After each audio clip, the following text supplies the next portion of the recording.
नमस्कार दर्शकों, हमारे कार्यक्रम किस्मत सवारी में आपका स्वागत है और मैं हूं कंचन। हमारे साथ स्टूडियो में मौजूद है भारत के सुप्रसिद्ध ज्योतिषाचार्य आनंद जी।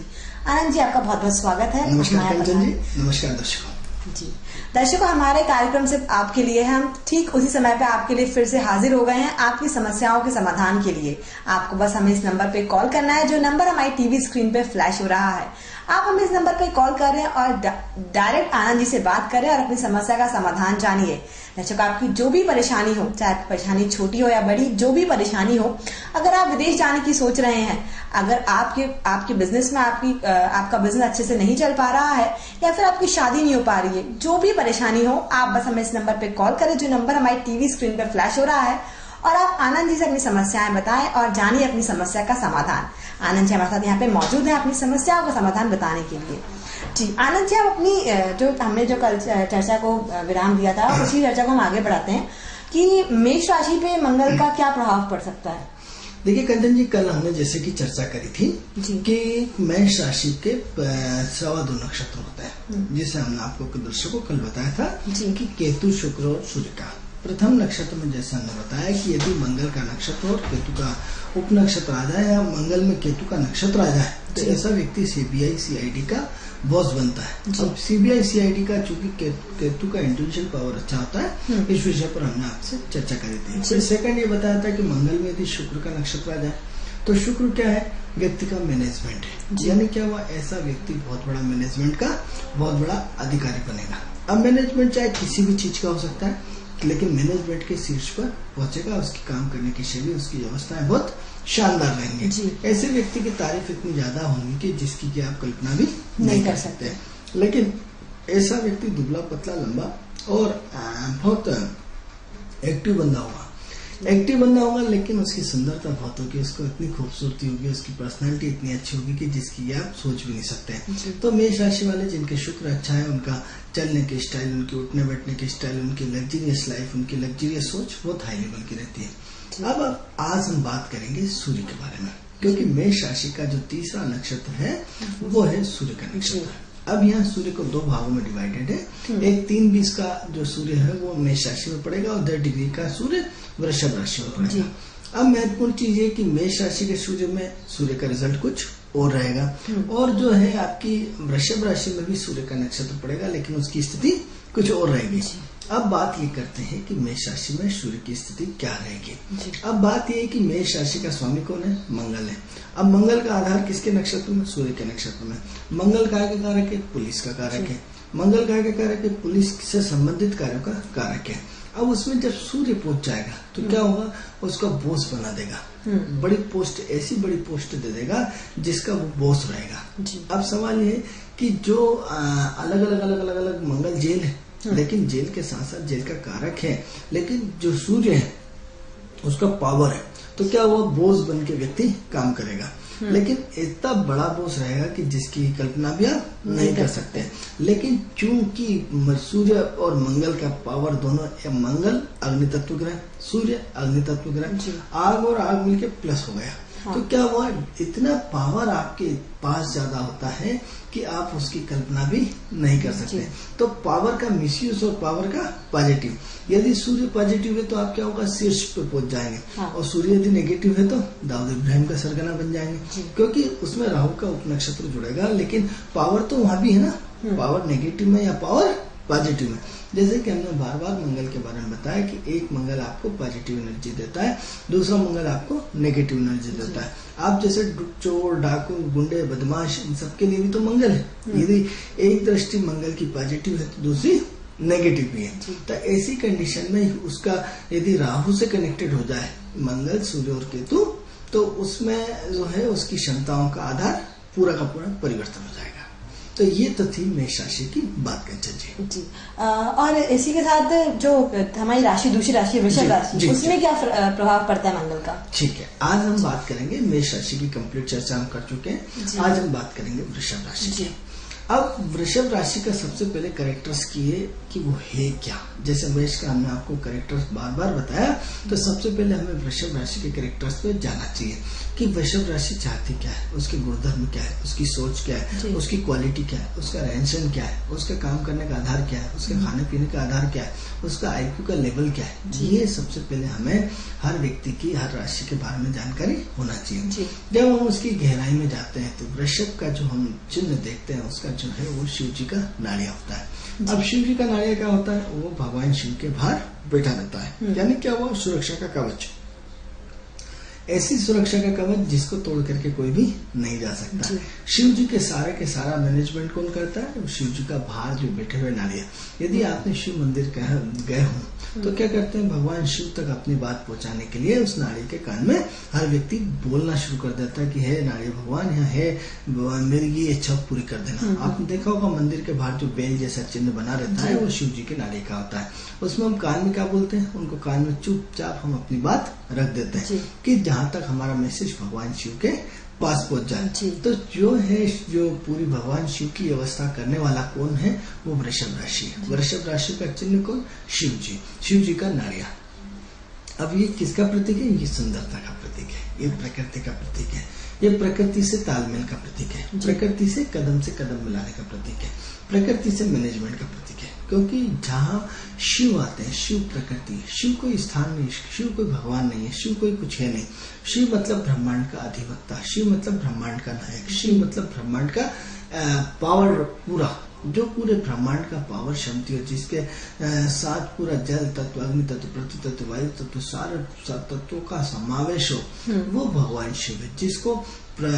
जिसको पास उत्पन्न करने की क्षमता हो, जिसको पालन करने की क्षमता हो, जिसपे संहार करने की क्षमता हो, उसको डायमंड पावर कहते हैं, वो सिर्फ भगवान शिव के पास है। अब ये अलग चीज है कि जब भगवान शिव को प्रकृति का निर्माण करना होता है तो अपने शरीर के 2 टुकड़े करते हैं, और 2 टुकड़े करने के बाद, चूंकि कहानी वृषभ की चल रही, वृषभ का शिव से संबंध है और शिव के बारे में जो हम उससे मंगल से तालमेल करेंगे, इसलिए इसकी स्टोरी आपको बताना बहुत अत्यंत आवश्यक है कि ब्रह्मांड का अधिनायक मात्र एक ही होता है, वो होते हैं भगवान शिव, बाकी कोई अधिनायक नहीं होता है। ये अलग चीज है कि हम उसको अपनी अपनी शाखाओं से जोड़ने के लिए भगवान ने अलग अलग ब्रह्मा बना दिए, विष्णु बना दिए, सब बना दिए, लेकिन मुख्य अधिकर्ता जो है भगवान शिव है। अब शिव जी को जब प्रकृति का निर्माण करना होता है या शिव जी को प्रकृति से जुड़ना होता है तो क्या करते हैं, अपने शरीर के 2 टुकड़े करते हैं, और 2 टुकड़े कर करके एक शिव बनता है और एक पार्वती बनता है। यदि आपने कई जगह देखा होगा तो अर्धनागेश्वर के फोटो आपको देखने को मिलेंगे। तो अर्धनागेश्वर मतलब जिसमें आधे भगवान शिव है, आधे स्त्री है। तो क्या हुआ कि शिव और पार्वती के मिलन का जो है वो वृषभ राशि का मुख्य कारकत्व है। तो जब भगवान को सृष्टि का निर्माण करना होता है तो अपने शरीर के 2 टुकड़े करके प्रजनन क्रिया करके और सृजन करते हैं, सृष्टि का सृजन करते हैं, वहां से प्रकृति का प्रारंभ होता है। और प्रकृति का प्रारंभ होने के बाद फिर उनकी बहुत सारी, एक व्यक्ति की बहुत सारी ब्रांचें हो जाती, तो व्यक्ति भगवान शिव ने अपने अपने ब्रांच के हिसाब से उन्हें ब्रह्मा बना दिया कि भैया तुम ये करोगे, तुम ये करोगे, तुम ऐसा करोगे, तुम कृष्ण बना दिया, राम बना दिया, अवतार ले लेकर के उन्होंने सारी क्रिया प्रतिक्रिया। लेकिन यदि मुख्य स्वरूप देखा जाए तो ओनली फॉर शिव होता है। शिव ब्रह्मांड का अधिनायक है, जो अपने आप को गरा करके अपने आप को पूरे बीज का सृजन करता है। तो ऐसे सृजन करता के जो भगवान शिव है, उनके जो मुख्य कर्ता धरता है वो नादिया जी है। तो नादिया जी जो है वृषभ राशि के प्रतीक है। वृषभ राशि का है कि मैनेजमेंट की राशि, मैनेजमेंट का है क्या, पूरे ब्रह्मांड का मैनेजमेंट, यानी कोई आपकी व्यवस्था का कोई लेखा जोखा लेने वाला तो होगा ना कि कहाँ से क्या पानी रखना का, नदी रखना का, तो ये सारा का सारा जिम्मा वृषभ राशि के ऊपर है। वृषभ राशि आपकी मैनेजमेंट की राशि है। अब ऐसे में यदि मंगल का तालमेल की हम बात करते हैं तो मंगल क्या ऊर्जावान ग्रह है। अब सवाल ये, मैनेजमेंट कैसे करोगे? आपके पास पूरी वायर खींच दिया, आपने बल्ब लगा दिया, आपने पूरी AC फिट कर दिया, सब कुछ कर दिया, आपके पास लाइट ही नहीं, करोगे क्या? क्योंकि लाइट क्या है, मंगल है, बिजली क्या है, मंगल है। आपने पूरा रूम को अच्छा जब सजा दिया, पूरे डेकोरेट कर दिया, सब कुछ कर दिया, लेकिन वहाँ बिजली नहीं, किस काम की? आपके पास 100 करोड़ की गाड़ी है, बहुत लग्जरियस गाड़ी है, बहुत अच्छी गाड़ी है, शुक्र गाड़ी देता है, आपके पास पेट्रोल ही नहीं है, पेट्रोल नहीं है तो करोगे क्या? सही बात है। तो शुक्र और मंगल का तालमेल, 2 चीजों का तालमेल व्यक्ति को प्रकृति से जोड़ता है, ऊर्जा से जोड़ता है। शरीर है, अब शरीर के प्राण निकल गए, मृत हो गए, क्या करोगे बॉडी को? कुछ नहीं कर सकते। जब तक शरीर में ऊर्जा है तब तक हम जिंदा है। जैसे शरीर की ऊर्जा खत्म हुई व्यक्ति मृत हो जाता है। तो ऐसी कंडीशन में जो शुक्र और मंगल का तालमेल है बहुत व्यक्ति को पावरफुल मैनेजमेंट बनाता है, ताकतवर मैनेजमेंट बनाता है। अब ऐसा मैनेजमेंट जिसकी की शीर्ष तक कहानियां बनती हैं, जैसे धीरूभाई अंबानी एक मैनेजमेंट का बहुत बड़ी गाथा। टाटा बिरला क्या है, एक व्यक्ति है, मात्र एक व्यक्ति, और क्या कर रहा है, करोड़ों खरबों नीलों शंखों का टर्नओवर कर रहा है। लक्ष्मी मित्तल स्टील कंपनी क्या है, आपकी अपनी खुद की कंपनी का बहुत सारे दुनिया भर में ब्रांच फैला ली, लेकिन मैनेजमेंट इतना तगड़ा कि वो शुक्र मंगल का कॉम्बिनेशन है, जिसने इतना तगड़ा कि वो अमेरिका में कहीं भी रहे, भारत के किसी कोने में रहे, विश्व के किसी कोने, लेकिन उसकी कंपनी इंडिया में चल रही, इंडिया में 50 जगह चल रही, विदेश में चल रही। यानी मैनेजमेंट कितना तगड़ा कि वो बैठे बैठे वहीं से देख रहा है कि यहाँ का आदमी क्या कर रहा है। यानी इतना जबरदस्त मैनेजमेंट कि वहाँ की स्टोरी वो विदिन एक बटन दबाते से पूरे उसके टीवी स्क्रीन पे हो जाते हैं कि यहाँ इतना आया, इतना जावा के, इतना ही है। तो वो मैनेजमेंट कौन करता है, शुक्र और मंगल का कॉम्बिनेशन करता है। अब शुक्र और मंगल के कॉम्बिनेशन की यहाँ तक तो ठीक है। अब सवाल ये होता है कि जो शुक्र है वो फिल्म इंडस्ट्री का कारक है, और शुक्र जो है वो भोजन बनाने का कारक है, शुक्र है वो कला आर्ट्स का कारक है। यानी क्या वो प्रतिभा आपकी कोई सी भी हो, लेकिन उसमें बिना एनर्जी और बिना एक्टिव किए तो कुछ नहीं हो सकता ना। एक्टिविटी का, एनर्जी का फ्लो आपको कौन देता है, मंगल देता है। तो ऐसे में क्या होता है, जो मंगल आपका नेगेटिव था, जैसे हमने बताया कि मंगल कब नेगेटिव और कब पॉजिटिव, तो वृषभ जैसे मंगल मेष राशि में उद्दंड हो जाता है। क्यों उद्दंड हो जाता है, क्योंकि उसकी खुद की राशि है, क्योंकि उसका खुद का घर है, खुद का पावर है, खुद क्या है। तो क्या होता है, हम अपने घर में उद्दंड हो जाते हैं, कुछ ये लाओ वो लाओ, लेकिन दूसरे घर में बड़े शरीफ होकर बैठ जाएंगे। जब वो चाय देगा तब चाय लेंगे, जब वो खाना देगा, आप अपना ऑर्डर नहीं चला सकते, आप अपना वो नहीं कर सकते कंजन की नहीं मुझे अभी चाहिए जी, और नहीं निकलो आप अपने घर से जाओ जाके। तो क्या होता है कि जब आप अपने घर में रहते हैं तो बड़े खुश और प्रसन्न रहते हैं और अपनी दादागिरी करते हैं, लेकिन यदि आप दूसरे घर में जाते हैं तो क्या होता है, पूरे व्यवस्थित और सिस्टमेटिक चलते हैं। तो मेष राशि में जब मंगल पहुंचता है तो काफी उद्दंड हो जाता है और काफी अपने पावर का मिसयूज करता है। लेकिन वृषभ राशि में आने से पूरा का पूरा एक पूरा व्यावहारिक होता है, पूरी उसकी पॉजिटिव सोच होती है, उसका एक इतना पॉजिटिव एनर्जी लेके चलता है कि जिसकी आपकी कल्पना भी नहीं कर सकते। अब सवाल है कि मैनेजमेंट किस चीज का, मैनेजमेंट तो हो गया। अब मैनेजमेंट क्या होगा कि जब इसमें हम नक्षत्रों के आधार पर बात करते हैं वृषभ राशि में, तो इसमें फिर 2.25 नक्षत्र होते हैं, सूर्य का, चंद्र का और मंगल का।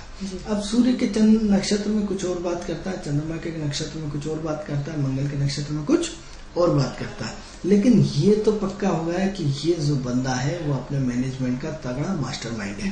ये अपने मैनेजमेंट का वो तगड़ा मास्टरमाइंड है जिसकी कि आप सोच भी नहीं सकते।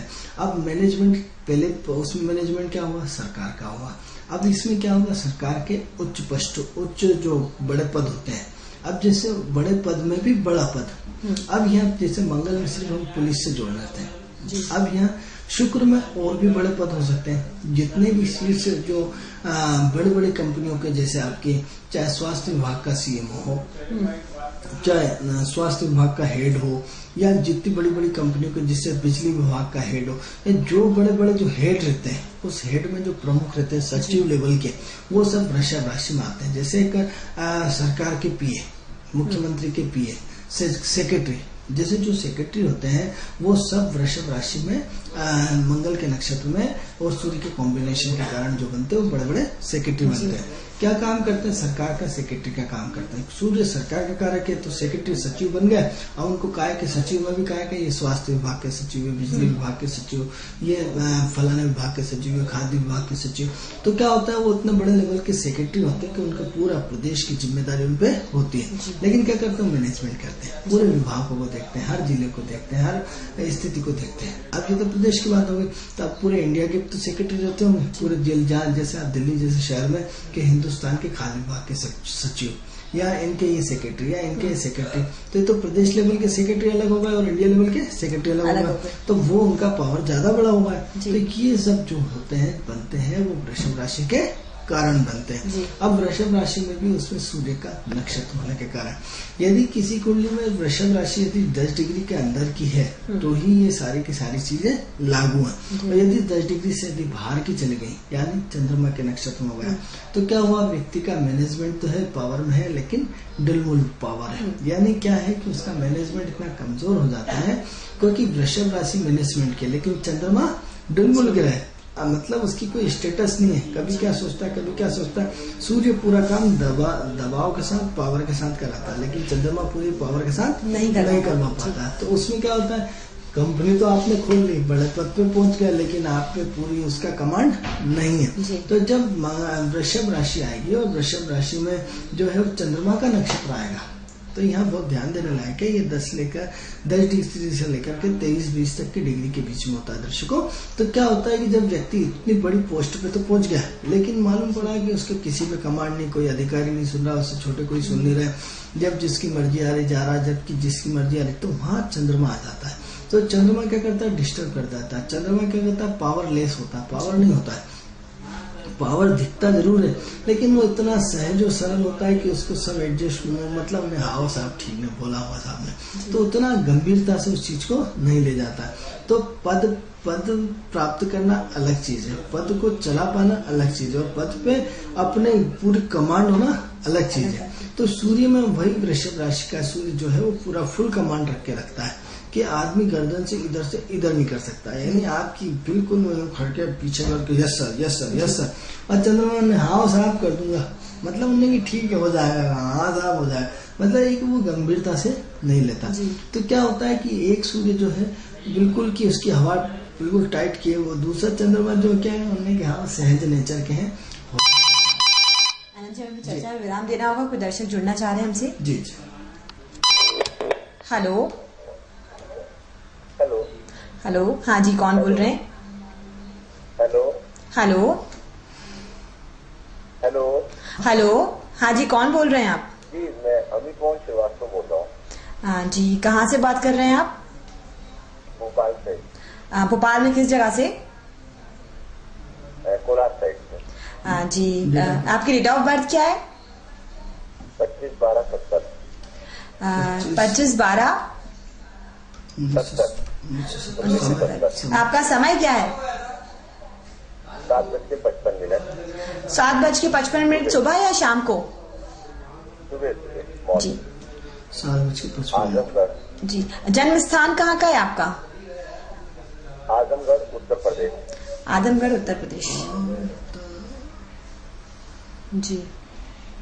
आजमगढ़ किसके पास पड़ेगा? उत्तर प्रदेश। उत्तर प्रदेश से किस? आजमगढ़ कहाँ पड़ेगा ये? नजदीकी शहर कोई उसका? आजमगढ़ पड़ेगा, ये अपने बनारस के आगे है। बनारस के आगे है।